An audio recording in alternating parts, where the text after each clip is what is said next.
జోడించి స్పష్టంగా చెప్పండి. నమః శంకరాయ, నమః శంకరాయ, నమః శంకరాయ, నమః శంకరాయ, నమః శంకరాయ.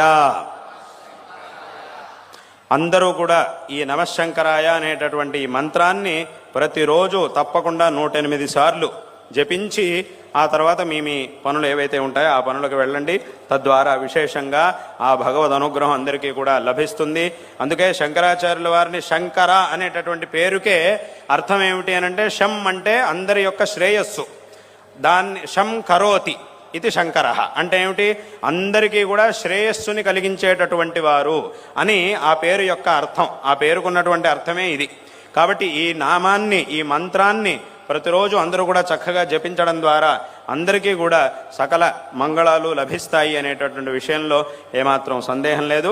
కాబట్టి దీన్ని అందరూ కూడా చక్కగా జపించి కృతార్థులు కావాలి అనేటటువంటి విషయాన్ని మరొక మారు చెబుతూ, మరొక మారు అందరికీ కూడా ఆశీర్వాదాన్ని తెలియజేస్తూ ఈ మాటల్ని ఇక్కడికి ముగిస్తూ ఉన్నాం.